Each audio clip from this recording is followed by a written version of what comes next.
So hello guys, welcome back to the channel. तो आज हम आ चुके हैं एक मस्त सा ऑसम सा चैप्टर लेके हमारे एनसीईआरटी की टेक्स्ट बुक से, chapter number 6 combustion and flame. सबसे पहले डिस्कस करते हैं इसका जो फर्स्ट वर्ड है कंबशन।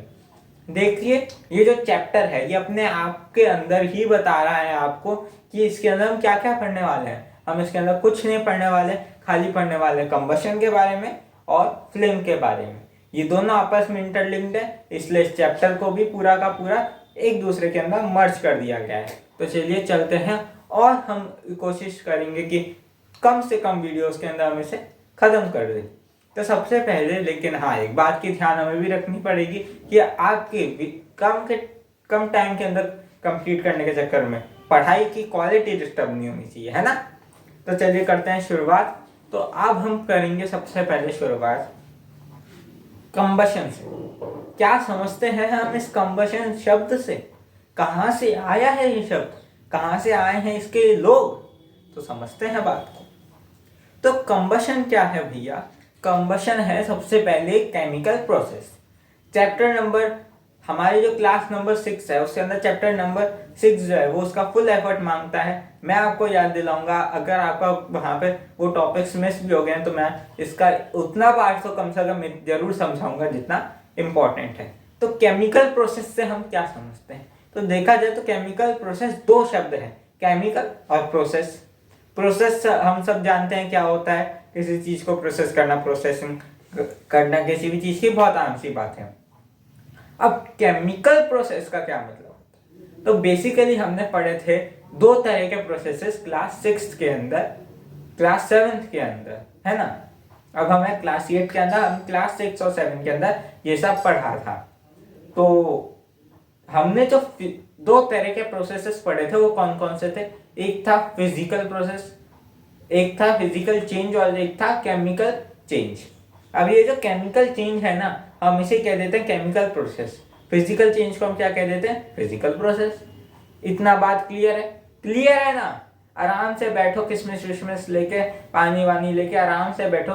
नोट्स की बिल्कुल भी चिंता मत करो। क्या होता है, कई बार टीचर्स पढ़ाते हैं तो उनके हाथ के सामने आ जाता है। यहाँ पे ऐसा कुछ भी नहीं है, आपके पास अलग से स्क्रीन है, उसके ऊपर जो भी लिखा है सब आपको दिखता रहेगा। ये वाला इनफैक्ट मैंने पूरा का पूरा प्रोसेस जो है वो इसीलिए चेंज किया है। मैं काफी टाइम से इसके बारे में सोच रहा था, फाइनली मैंने सोचा कि अब ऐसा कर ही देते हैं। तो चलिए अब इन सब बातों को छोड़ते हैं और हमारे फिजिकल और केमिकल प्रोसेस की तरफ बढ़ते हैं। तो देखा जाए तो फिजिकल प्रोसेस क्या है उसका भी एक छोटा सा समरी आपको मैं याद दिला दूं। तो फिजिकल प्रोसेस कुछ भी नहीं है। फिजिकल प्रोसेस में क्या था? फिजिकल प्रोसेस के अंदर खाली इतना था कि मान लो मैंने यूं पेपर लिया, इसे फाड़ दिया। एक काम करते हैं, आपको पेपर फाड़ के ही दिखाते हैं।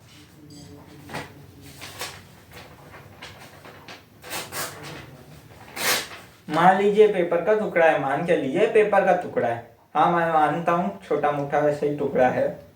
मैंने इसे यूं फाड़ दिया, अच्छे से फाड़ दिया। मेरे को बहुत गुस्सा आ रहा था, मैंने इसे फाड़ दिया।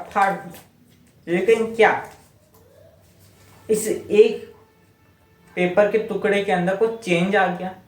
क्या अब ये पेपर नहीं रहा? नहीं, ये अभी भी पेपर ही है। क्या ये पेपर नहीं रहा फाड़ने के बाद? हाँ, इसकी साइज के अंदर छोटी मोटी चेंजेस आ गई हैं, लेकिन ये अभी भी पेपर का पेपर ही है। तो ये क्या है? Physical change. कि साइज वगैरह के अंदर चीजें चेंजिंग हो सकती है, लेकिन जो मटेरियल है वो वही रहेगा, वो चेंज नहीं होगा। मेरा नाम गौरव है तो मेरा नाम गौरव ही रहेगा। मेरा नाम गौरव से श्याम नहीं हो जाएगा, राम नहीं हो जाएगा, कुछ और नहीं हो जाएगा, है ना। आपका नाम सपोज राहुल है तो आपका नाम राहुल ही रहेगा, रोहन नहीं होगा, ठीक है। वो हो गया फिजिकल चेंज। अब वही जो है वो मैं इस पेपर को उठा रहा, मुझे भयंकर गुस्सा आ रहा था, मैंने इसे क्या किया? जला दिया, लाइट अप कर दिया, ठीक है। तो हमने क्या किया ये जो है अब ये पूरा जलने के बाद क्या होगा? इसकी राख बचेगी। ये खुद पेपर नहीं रहेगा, अब ये राख बन जाएगा। अब ये पेपर नहीं रहेगा, अब ये राख बन जाएगा। तो हो गया क्या? Chemical process. अच्छा, अब इन दोनों के बीच में एक और बात और देखना, है ना। एक चीज फिजिकल प्रोसेस के अंदर ये हो रही है कि मैं चाहूं तो इन सब पेपर्स को थोड़ी सी मेहनत लगेगी, लेकिन चिपका के वापस पेपर बना सकता हूँ। नहीं तो ये छोटा भी पेपर ही रहेगा अगर मैं कुछ नहीं करता हूँ तो भी। लेकिन क्या मैं ये जो राख बनी थी, इस राख से वापस पेपर बना सकता हूँ? नहीं बना सकता। ये मेरे लिए तो क्या, दुनिया के अंदर किसी के लिए पॉसिबल नहीं है भगवान के अलावा। तो ये क्या हो गया, केमिकल चेंज हो गया। मतलब कि इसे हम क्या हम ये कह सकते हैं कि हम इसे वापस नहीं कर सकते? क्या हम ये कह सकते हैं आसान शब्दों के अंदर कि हम इसे वापस दोबारा जिस वो फॉर्म में था उस फॉर्म में नहीं ला सकते? तो बस वही होता है केमिकल प्रोसेस या फिर एक केमिकल चेंज। तो कंबशन क्या है, केमिकल प्रोसेस है या फिर एक केमिकल चेंज है। अब इस केमिकल प्रोसेस या फिर केमिकल चेंज में होता क्या है, तो इसके अंदर एक कोई भी सब्सटेंस या फिर एक कोई भी मटेरियल, कोई भी सब्सटेंस या फिर कोई भी मटेरियल, मेरे शब्दों को बहुत ध्यान से सुनना, कोई भी सब्सटेंस या फिर कोई भी मटेरियल, अभी कुछ भी हो सकता है, कोई भी हो सकता है ना। अभी हो सकता है कुछ लोग जो थोड़ा बहुत पढ़ के आए हैं वो कहे कंबस्टेबल, नॉन कंबस्टेबल, वो सब हमारे आगे आएगा, अभी खाली समझिए, है ना। तो मान लीजिए जो पेपर था यही हमारा क्या है, मटेरियल या फिर सब्सटेंस है। अब जब मैंने इसे जलाया, जब मैंने इसे यूं जलाया गुस्से में आके, तो ये जला के नहीं जला? अरे बोलो, जला के नहीं जला? जला ना।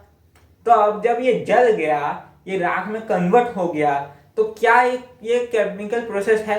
हाँ है, इतना हमने अभी तक पढ़ लिया।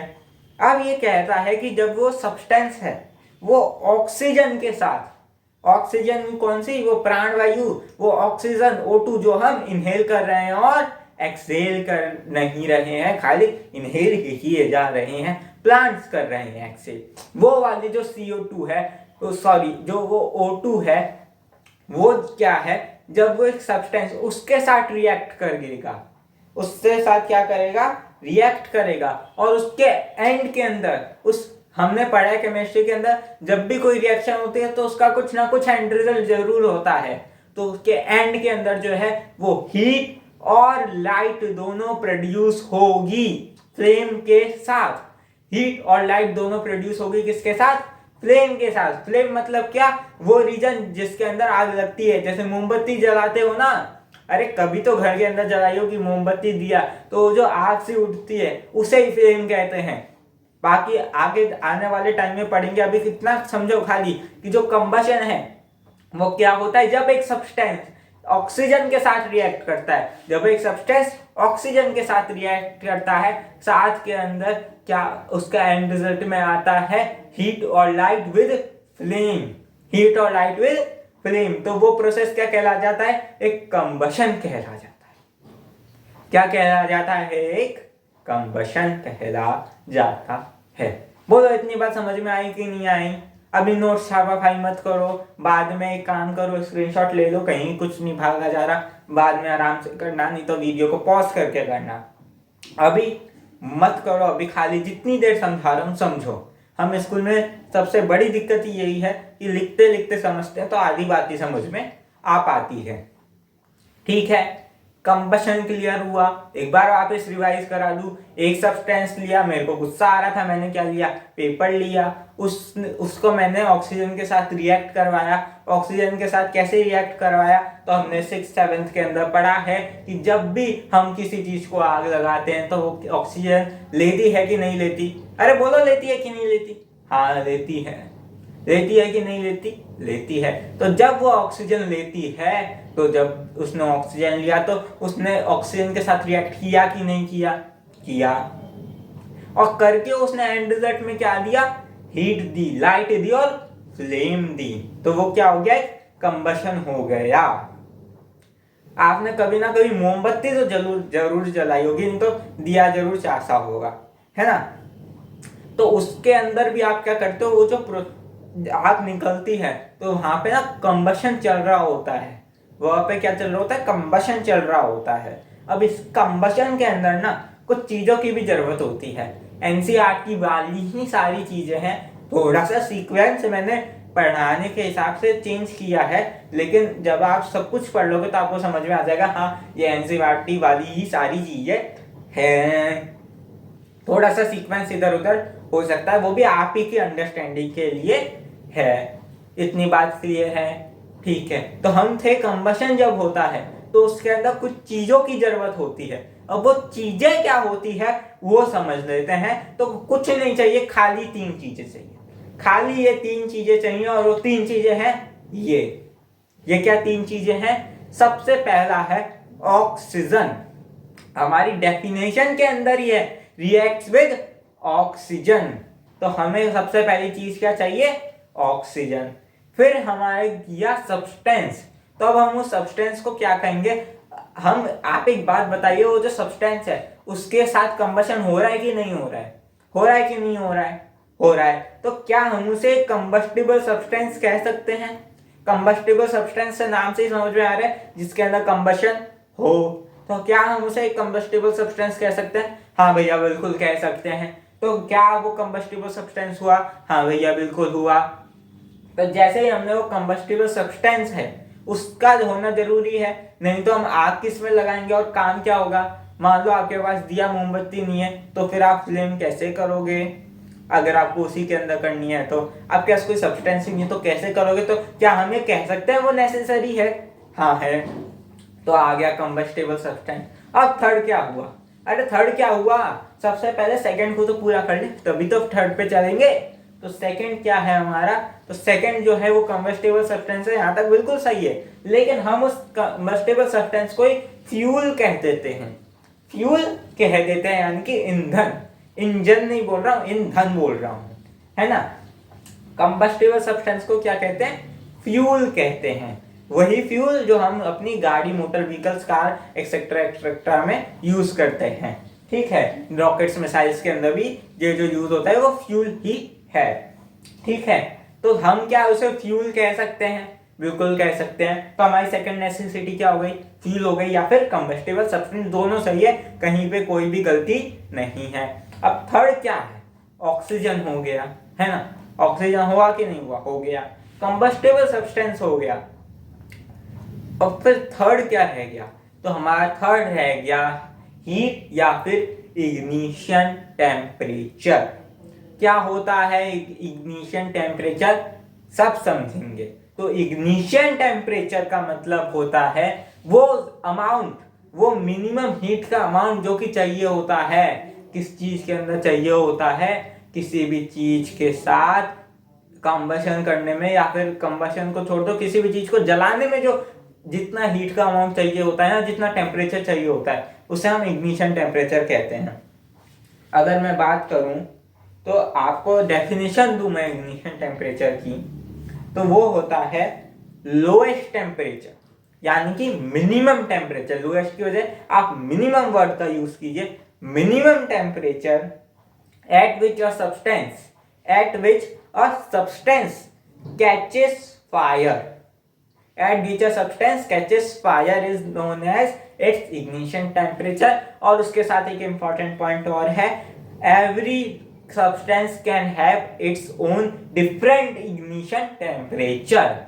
क्या समझा हमने? कुछ समझ नहीं आया? कोई बात नहीं, हम है ना, हम बता देते हैं। तो कहने का मतलब क्या है कि वो मिनिमम टेम्परेचर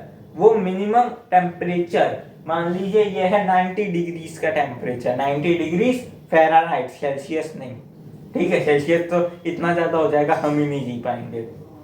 यहाँ पे एक सब्सटेंस बर्न करता है, यहाँ पे क्या करता है? एक सब्सटेंस बर्न करता है, तो वो 40 पे भी बर्न कर जाएगा क्या? वो -20 पे भी बर्न कर जाएगा क्या? नहीं करेगा। उसे 90 डिग्रीज ही चाहिए तभी वो जलेगा, नहीं तो वो नहीं जलेगा। बात आई समझ में? तो 90 डिग्रीज क्या हो गया? फ़ारेनहाइट, सेल्सियस में एक बार वापस कह दे रहा हूं, उसका क्या हो गया? इग्निशन टेम्परेचर हो गया। अब दो सब्सटेंस हो सकते हैं, उनका इग्निशन टेम्परेचर अलग अलग हो सकता है, वो सब कुछ मायने नहीं रखता। बात हुई कि नहीं हुई क्लियर? अरे बोलो, बात हुई कि नहीं हुई क्लियर? हो गई तो बस बढ़िया है। इग्निशन टेम्परेचर समझ में आ गया। अब वापस सेकंड पे चलते हैं। अब वापस ना सेकंड पे चलते हैं। सेकंड थोड़ा सा हमने पूरा क्या बोलते हैं उसे? क्या बोलते हैं? टॉपिक। उसे टॉपिक बोलते हैं यार, भड़क्कड़ हो गए।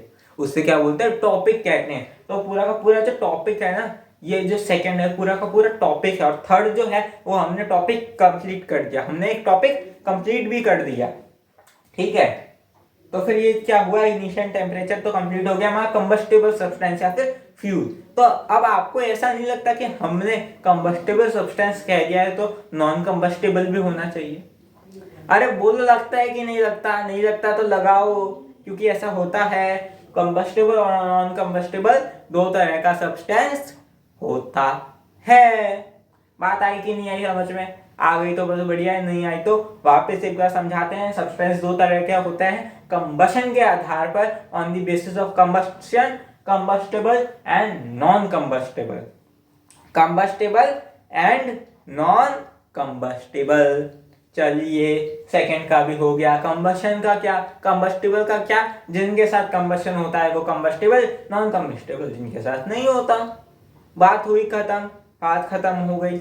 अरे अरे भैया, इतनी जल्दी काहे है तुमको? रुको जरा, एक आध एग्जाम्पल तो दो। ठीक है भैया, दे देते हैं। तो सबसे पहले कंबस्टेबल सब्सटेंस का एग्जाम्पल ले। तो कंबस्टेबल सब्सटेंस जो है, आपको नहीं लगता इसके अंदर कुछ आ सकता है जो हमारे रोज घर के अंदर यूज होता है? देखो, एग्जाम्पल्स में दुनिया में से ले तो सकता हूँ, लेकिन समझने में तो एग्जाम्पल क्यों होते हैं भाई? समझने के लिए होते हैं। तो इजी कौन सा रहेगा, दुनिया का कि घर का? घर का स्वदेशी माल सबसे अच्छा, कि उसके घर का माल उससे भी अच्छा।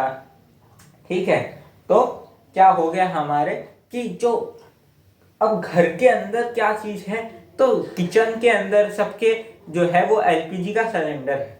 क्या है? एलपीजी का सिलेंडर है। और यहीं से हमारे आ गया एलपीजी, कंबस्टेबल सब्सटेंस का एग्जांपल। गाड़ियों के अंदर चलता है CNG, compressed natural gas. LPG मतलब नेचुरल लिक्विड पेट्रोलियम गैस। ठीक है, लिक्विड, लिक्विफाइड या फिर लिक्विड दोनों ही ठीक है, लिक्विफाइड पेट्रोलियम गैस। तो ये सब जो है वो हमारे रोज घर के अंदर यूज होती है कि नहीं होती? होती है, तो बोलो हाँ। हाँ, तो ये क्या हो गई? क्या हमारी मम्मी से खाना नहीं बनाती? क्या हमारे घर के हमारे मोटर व्हीकल्स के अंदर ये सब यूज नहीं होते? होते हैं जी, बिल्कुल होते हैं। तो एक कंबस्टेबल सब्सटेंस की एग्जांपल है कि नहीं है? बिल्कुल है। कैसे हैं? आग जलती है, आग जलना भी एक कंबशन का ही जो है वो एग्जाम्पल है, क्योंकि आग के अंदर क्या होती है? फ्लेम होती है। और फ्लेम कब होती है? जब कंबशन होता है। बात आई सबको समझ में? बोलो हाँ कि ना? हाँ, तो चलो आगे बढ़ते हैं। आगे बढ़ने के साथ हमने जो है वो सबसे पहले देख लेते हैं क्या क्या टॉपिक्स कवर कर लिए हैं। तो हमने कर लिया कंबशन कवर, साथ में ये लो डेफिनेशन। फिर हमने नेक्स्ट टॉपिक क्या कवर किया? लिखा नहीं है तो अब लिख लो। हमने कवर किया कि नेसेसिटी ऑफ कंबशन, ये रहे 3, लिख लो। अब इसके अंदर सबसे पहला क्या था? सबसे पहला था ऑक्सीजन। ऑक्सीजन का काम खत्म। फिर हमने कंबस्टेबल सब्सटेंस से एक पूरा अलग से पढ़ लिया, types of substance on the basis of combustion. ये रहे दोनों, कंबस्टेबल, नॉन कंबस्टेबल। डेफिनेशन नहीं लिखी तो लिख लो, लिखी भी है तो और भी बढ़िया। अब है नेक्स्ट क्या है? हमने कवर किया इग्निशन टेम्परेचर। इग्निशन टेम्परेचर मतलब मिनिमम टेम्परेचर। इतना सबको क्लियर हो गया? हमने कितने टॉपिक्स कवर कर लिए? 5 से 6 टॉपिक कवर कर लिए इतनी सी वीडियो के अंदर, पता भी नहीं चला, इसलिए मैंने ये सीक्वेंस फॉलो किया है। चलिए, हो गया। तो अब आगे बढ़ते हैं। अब हम आगे बढ़ेंगे, तो आगे बढ़ने के साथ मैं ये सोच रहा था घूमते घूमते कि ये जो माचिस है, मेरे देखो दिमाग जो है ना वो थोड़ा सा खुराफाती है। तो उस दिमाग के अंदर ना मैंने पकड़ ली माचिस। अब ये माचिस का ना मुझे कुछ समझ नहीं आ रहा था। ऐसे करने पे जल जाती है, कोई भी रफ स्पेस से रगड़ दो जल जाती है। अरे इसके अंदर है क्या ऐसा जो जल जाती है? इसके साथ कंबशन हो कैसे रहा है? बात नहीं समझ में आई। इसके साथ कंबशन हो कैसे रहा है? ये तो लकड़ी का टुकड़ा है, ये तो लकड़ी का टुकड़ा है। इसके अंदर बिना आग लगाए लाइटर से आग लग कैसे जाती है खाली रफ स्पेस से ऐसे करने पे, रगड़ने पे? फिर मुझे पता चला, मुझे क्या पता चला? तो मुझे पता चला कुछ उसकी पुरानी हिस्ट्री के बारे में। ये देखिए, ज्यादा परेशान होने की जरूरत नहीं है, बस ये हमारा लास्ट टॉपिक। इसके बाद अगला लेक्चर के अंदर अगला टॉपिक कवर करेंगे, और मैं एक मिक्स्ड वीडियो भी बनाऊंगा, तो वो लोग थोड़ा सा इग्नोर करें, जिससे सबका एक साथ वन शॉट वाला भी वीडियो हमारा बन जाएगा। तो ये बात है करीब 200 साल पहले की। कितने साल पहले की? 200 साल पहले की। 200 साल पहले जो है वो माचिस को जो है मैच स्टिक को प्रिपेयर किया गया था, बनाया गया था। बोलो हाँ कि ना? हाँ, बुक में देख लो, लिखा हुआ है। अब इसके अंदर कौन कौन से केमिकल्स का यूज किया गया था वो अब मैं आपको बताने जा रहा हूँ। बहुत ध्यान से सुनना, बिल्कुल कंसंट्रेशन के साथ। आपकी आंख गड़ी भी होना हो, आपके कान और आपका दिमाग वीडियो के अंदर ही गड़ा हुआ होना चाहिए। तो सामने एटम बम फूट जाए कोई फर्क ना पड़े, लेकिन अगर मैं रुक जाऊं तो आपको तुरंत पता चल जाए। इतना हाई कंसंट्रेशन चाहिए अगर आपको केमिस्ट्री का चुटकियों में सॉल्व करना है तो सबसे पहले क्या है? सबसे पहले हमारे पास एंटीमोनी या फिर ट्रीसल्फेट। सारे केमिकल्स के बारे में नहीं बताएंगे हम, जो मेन है वही बताएंगे। ट्रीसल्फेट, पोटेशियम क्लोराइड, मतलब कि केमिकल्स के डीप में नहीं जाएंगे, ऐसा नहीं कि हम केमिकल ही उठा देंगे, है ना। फिर है हमारा क्या? Potassium chloride. फिर है हमारी ग्लू। ग्लू ग्लू समझते हो ना, लगाने वाली, अरे खूब यूज की होगी। फिर है हमारा फॉस्फोरस। क्या है? सब्सटेंस है, इतना बहुत है, ठीक है। फिर है रफ सरफेस। अब ये रफ सरफेस कहाँ से? अरे रफ सरफेस वही सरफेस जिसे यूं रगड़ते हो तो चस जाती है, वही है रफ सरफेस। किसी भी रफ सरफेस पे करो, माचिस जो है वो चस जाएगी, जल जाएगी, कंबशन हो जाएगा, ठीक है। इतनी बात समझ में आई। ये सारे के सारे केमिकल्स जो है नाम याद करने पड़ेंगे, कोई बड़े बड़े नाम ऐसे है नहीं। चलो अब इसका केमिकल फॉर्मूला ही बता देते। केमिस्ट्री के अंदर फील नहीं आता जब तक केमिकल फॉर्मूला हम नहीं बताते। वैसे भी आपने बोरियत वाला जो केमिस्ट्री की पहचान थी, आइडेंटिटी थी बोरियत वाली, वो तो हट ही चुकी है, ठीक है। तो अब हम करेंगे केमिकल फॉर्मूला, तो वो है 3s4। 3s4 कैसे लिखना है वो आपको स्क्रीन पे दिखेगा। +10 KClO3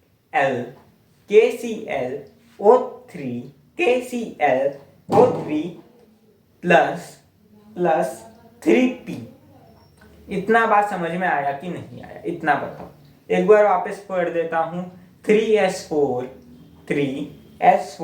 plus 10 KClO3 plus 10 KClO3 plus 3p। बात समझ में आई कि नहीं आई? उससे क्या बन गया? Match stick. फॉर्मूला खत्म, मैच स्टिक खत्म, और इसी के साथ आज का लेक्चर भी खत्म। So thank you so much for watching.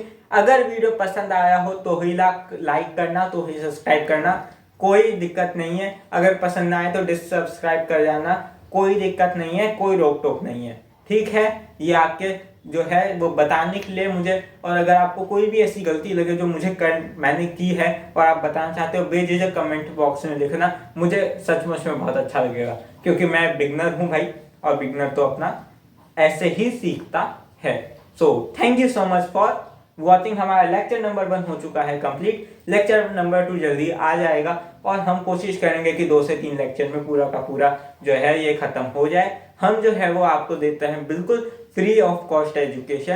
तो चैनल को सब्सक्राइब अगर आपको अच्छा लगे तो कर लीजिएगा। Thank you so much for watching.